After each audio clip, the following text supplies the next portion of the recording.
Hello, my name is Shel Moore. I'm delivering what I believe is the last lecture for your Intro to Theology semester with Dr. Maurice Brubaker. The purpose for this lecture is actually twofold in terms of the material that will be covered. The first is my current process for writing theological papers. Hopefully it provides you some insights and some thoughts of ways to make organizing and writing your papers a little bit easier as you go through seminary. The second is to provide a brief survey of feminist theologians. So the basic flow of a paper is straightforward. We all kind of know how to write a paper: introduction, the body, the conclusion. Within that basic framework for theology writings, and even general writings to a certain extent, I have a basic outline or sequence, however you want to look at it, which is beneficial. Honestly, it's helped my grades immensely over the course of seminary.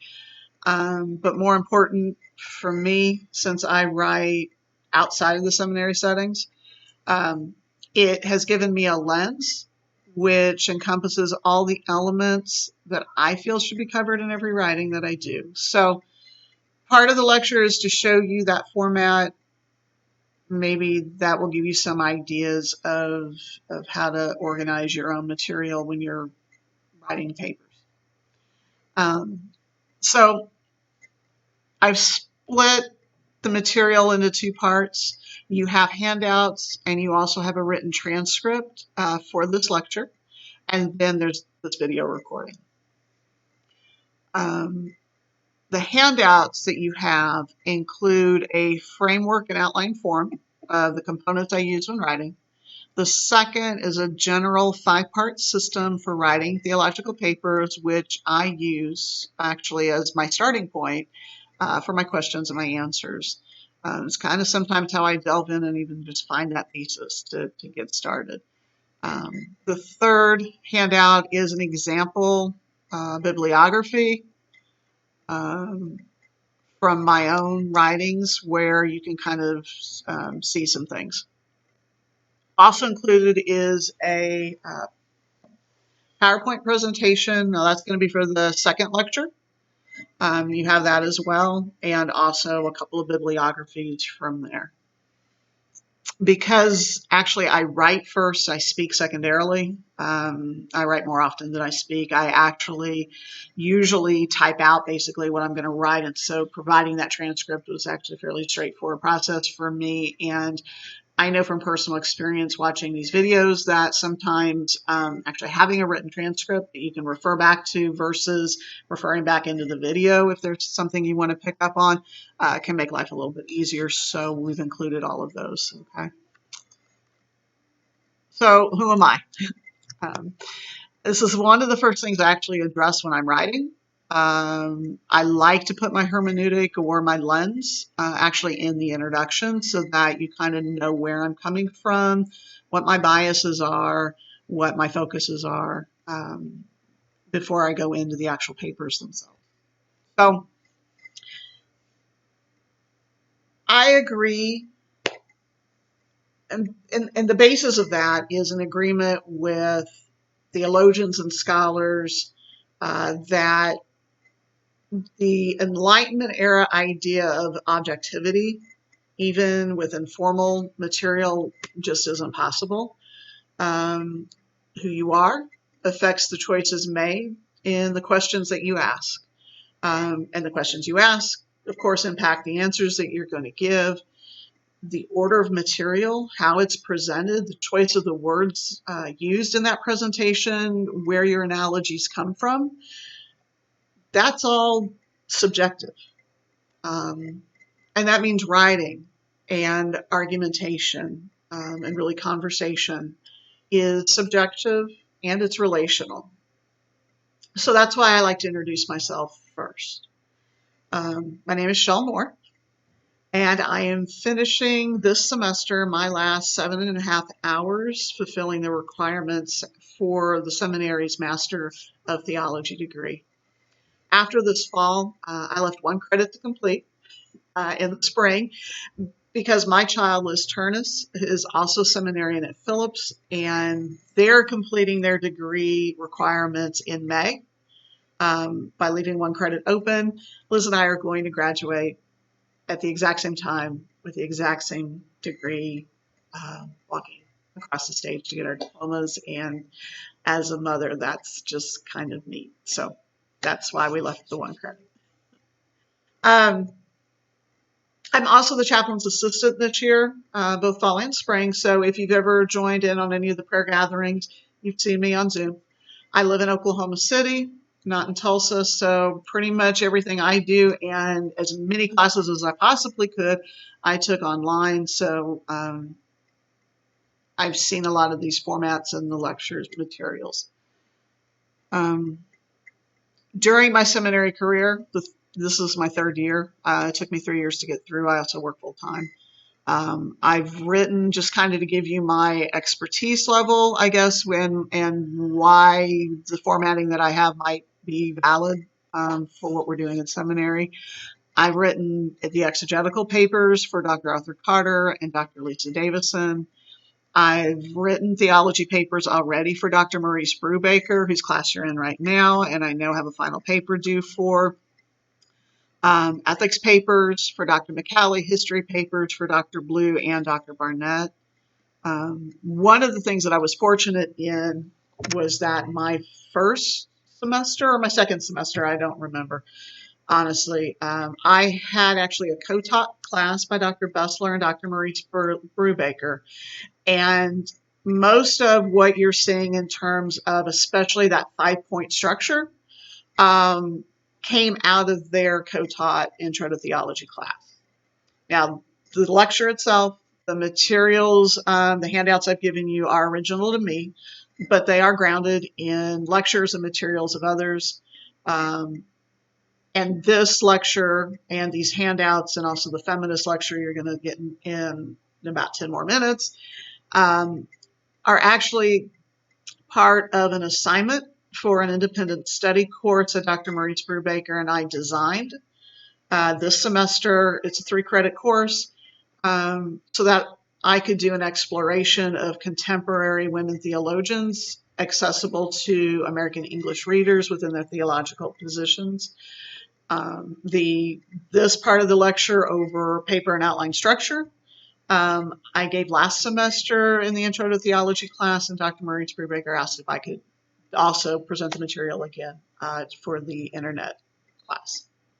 So over the 3 years at Phillips, along with the writing structure I'm going to talk about, I've learned a lot about myself and how I approach Christian theology. I describe myself primarily as a Western cis-hetero feminist in Christian theology and biblical studies. My work centers on how women in hierarchical American society are received as members of the Imago Dei and the impact that reception has in white Christian and white U.S. culture.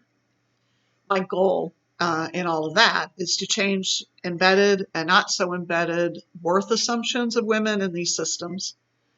I do this in both my professional and in my seminary life, actually. I'm also a 4th-generation U.S. citizen, a 1st-generation college student. My undergraduate degree is in large systems research biology. I also have undergraduate training at a Catholic college in classical logic and the relationship between religion and professional ethics. I'm a mother, which we kind of covered before. My child's in seminary. I'm a divorcee. I'm also a widow, and I've also been a single parent. As you can tell by that long introduction, and probably as you've been kind of delving into your own introductions of who you are and your hermeneutic and lens, is that those things, those descriptions can go on because there's always more to who you are. There's more to how what you are and what you've been affected by affect the biases within your writings, good and bad. What I found when introducing my hermeneutic in papers is that I have a basic label that I pretty much use all the time, and then I take the other pieces and I selectively add those labels in as I feel it impacts the paper and the audience that I'm working on specifically. So besides making sure that lens for writing, which, we've covered for like a few minutes, but I really think it's important.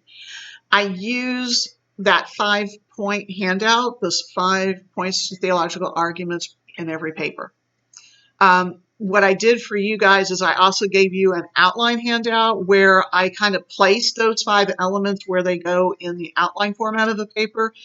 That's flexible. I have found that sometimes things work better in other places, but actually that's the one I tend to use most often.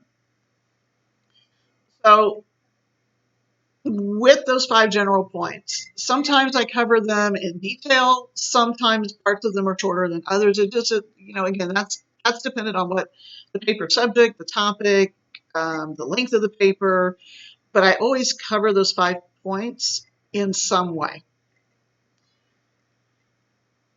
They've done a couple things for me. It gives me a matrix that helps make my writing more than just an academic exercise.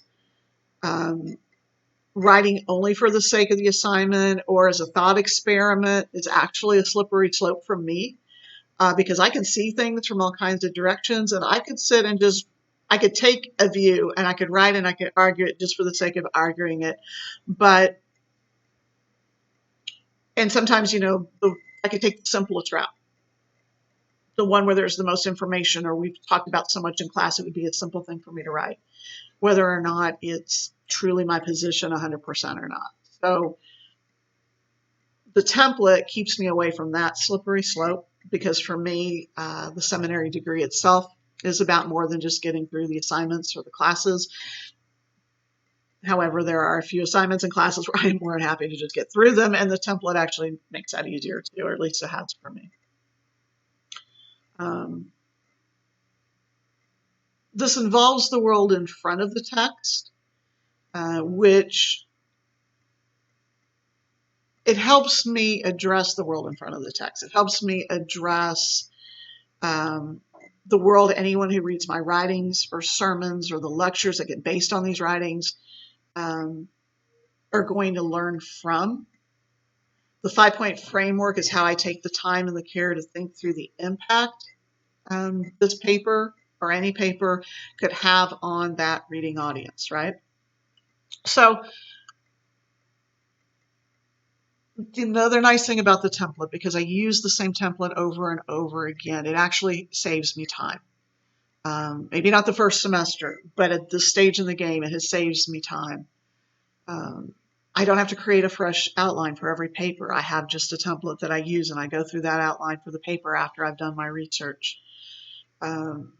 That idea of a template for a paper, a generalized template that you can take from class to class and assignment to assignment, I learned from my child Liz when they went through their high school AP English and literature classes.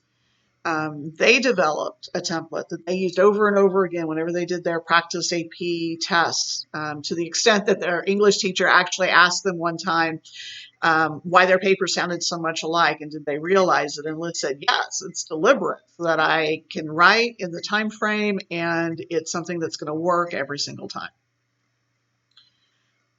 I also use this template idea in the job that I do. I work with low-income single parents at a community college in a grant program. I help them get their high school diplomas. I help them get through their classes. I teach them an outline template form for essays to follow so that they can be successful in what they do. What I have found is that by practicing in using a template format over and over, it makes their writing easier. There's one less thing that they have to worry about trying to figure out when they're in their courses and are given assignments. So reading through the framework, that's a straightforward thing. The handout itself, if you're looking at it or you've already looked at it, you'll notice it's one page. It's got 2 different things that are each a half a page length. One's for general writing, one's for theological writing. I did want to highlight and point out a couple of points in the theological writing 5 points. Okay, so I'm going to look at point 1. It's the one where you talk about placement of the audience within the Imago Dei. That can be rewritten depending on how you conceive of religion and the relationship with God or the holy. So part of why I say that is because I come from a 10-year Unitarian Universalist background as an adult. And I also know, having been at Phillips for as long as I have, that not just Christians attend Phillips. So not everybody conceives of God the same way. The Christian matrix of God and the Imago Dei may not even be a part of your faith journey. Take that idea and use its central point, which is to address the wholeness of creation and the goodness of humanity in the universal sense within that creation. Another aspect of that affirmation is that even when writing about, say, for example, something unrelated to people, like an ecological problem that's affected by theology, by placing the reader of the paper within the Imago Dei, by deliberately telling the audience that you understand that they, as humans, are good within creation, helps me to remember that the audience is part of the relationship to God as one. In the same beloved community that my own ego, my own self inhabits. And so that has helped me in my papers to keep my arguments from becoming too polemical, too strident. In other words, it has helped me keep my own ego in check when I see a problem and have a solution, acknowledging that the people that I'm presenting a solution for are as good as I am. The other point I want to expand on is point 3, the Christological solution. And again, it's going to go back a little bit into the Unitarian Universalist time that I've spent in those churches. The fact that at Phillips, not just traditional Christian faiths are part of the student body, right? So, and as a feminist, and I identify still as both a Christian and a Universalist. The concept of a Christological centered solution, of a male Christ-centered solution for theological writings under my lenses as a feminist and a Christian UU can seem anachronistic in a post-Enlightenment, post-patriarchal feminist setting. So what I believe is significant about number 3 is the idea of a foundational systemic theological framework within which your solution rests and can be defended. For me, I still believe that a Christological, Christ-centered theology or path is what I've chosen to follow, and it still works. There are examples of how other women theologians have reached the same decision, which includes the Black feminist theologian Kelly Brown Douglas, who you might see as required reading in some other classes if you didn't have her in this one. In one of her books, she describes that when she was asked by a student why she, as a Black woman, stays in the Christian faith tradition, which is acknowledged has been used to abuse American Black people. She answered that while this is true, and she herself is a formidable academic womanist theologian critic of white Western Christianity. Christianity is also the faith that sustained her women relatives in the past and is the faith many of her Black sisters find sustenance in now. And because of this, she chooses to follow a Christological framework. So she has chosen to stay in this framing. Now, other feminist theologians who consider themselves to be post-Christian use different words to describe the solution. They don't use a Christological solution. They're going to use something else. An example is Mary Daly, who's a second-way feminist. She liked to create new words and meanings within her feminist framework. One of those things that she did is, in place of the word Christology, which has that sacred tradition to it, she wanted to point out the patristic, the patriarchal, the imperialistic aspects of it. And so she actually calls it Christolatry. And that's how she took mainstream Christology that she was critiquing and put it in a lens of its patriarchy, of its Western androcentric, destructive idolization of a male Christ, exclusive. So because she framed it new, she then needed to redefine, and she could redefine, because she took the word Christology, gave it a new word called Christolatry. In other words, the idolatry of Christ, and placed all the traditional pieces of Christology there. She could then take the word Christology and redefine it so that Christology could be inclusive, more universal, more applicable to women, transgender, across the spectrum of genders in her post-Christian theology. So these are two examples of women who chose paths within Christian embedded faith traditions, but found ways to define Christological solutions.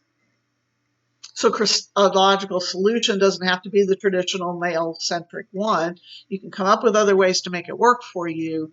Also, if you're outside of the Christian tradition,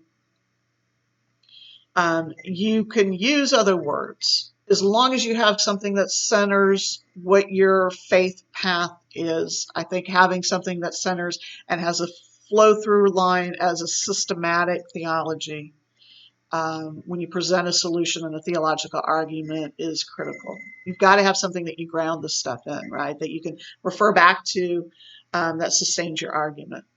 So that's what the Christological solution is supposed to do. It's supposed to give you a solution grounded in whatever your faith path is. That is sustainable, is systematic, that is logical no matter what your argument solutions are. That's probably complicated verbally. It's part of why I gave you the transcript, because it's easier to maybe also go back through and reread those ideas and not just listen to them. Remember, even though some of that seems complicated, and I know it does the first time you hear it, it doesn't have to be. The 5 points, in essence, are a framework for your theological writing. They take up half a page. They're just 5 simple points. They're guides about what should be in a good argument and paper. I have found them to be beneficial. I'm sure others have as well at Phillips throughout their seminary careers who've been exposed to them. They give me a way to ask questions and give answers. They're a shortcut for writing solid papers. Try them out. Modify them as you need. I've modified mine from the original lectures I heard 2 years ago. Play with them, and hopefully they'll be of some help.